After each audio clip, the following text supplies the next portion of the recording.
विश्व आदिवासी दिवस के अवसर पर मैं प्रदेशवासियों को, देशवासियों को और विश्व स्तर पर जो आदिवासी वर्ग हैं, समाज है, उन सभी बहन भाइयों को मेरी ओर से बहुत बहुत बधाई और शुभकामना मैं देती हूँ।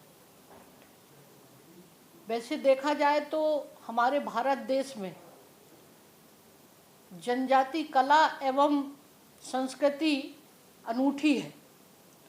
आदिवासी जो समुदाय है, जिस प्रकार प्रकृति से संबंध स्थापित करके अपना जीवन यापन करते हैं, वह अनुकरणीय है। भारतीय संविधान में जनजाति के उत्थान के लिए विशेष प्रावधान किए गए हैं, जिनके सकारात्मक परिणाम भी सामने आ रहे हैं।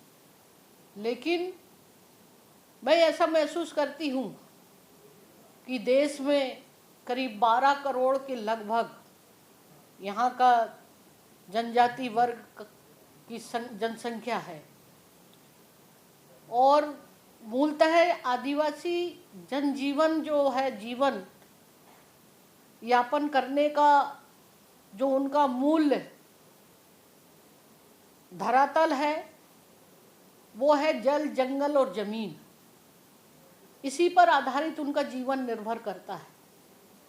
लेकिन देखने में ये आया है कि ये पूरे विश्व में और इस हिंदुस्तान में ये एक यहाँ के मूल निवासी रहे हैं, जहाँ पर इनकी जमीन, जंगल, ये तमाम सारी चीज़ों का इन्हीं जनजाति वर्ग का ही रहा है।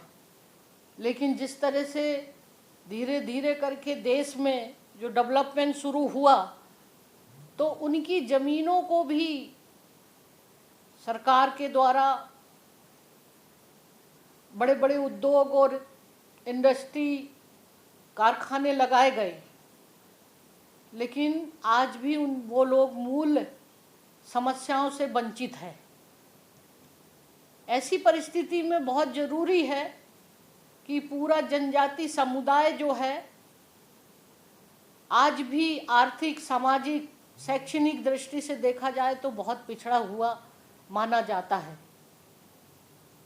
और इसके लिए बहुत ज़रूरी है कि हम उनको कैसे आर्थिक रूप से सक्षम करें, किस तरह से उनको आत्मनिर्भर बनाएं।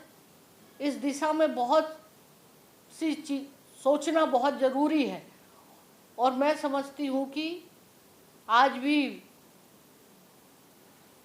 देश की सरकार ने, प्रदेश की सरकारों ने काफ़ी कुछ उनके लिए योजनाएं बनाई, लेकिन उसके बावजूद भी आज भी बहुत सारी चीज़ों से हमारे जो लोग हैं, जनजाति वर्ग है, वो वंचित है।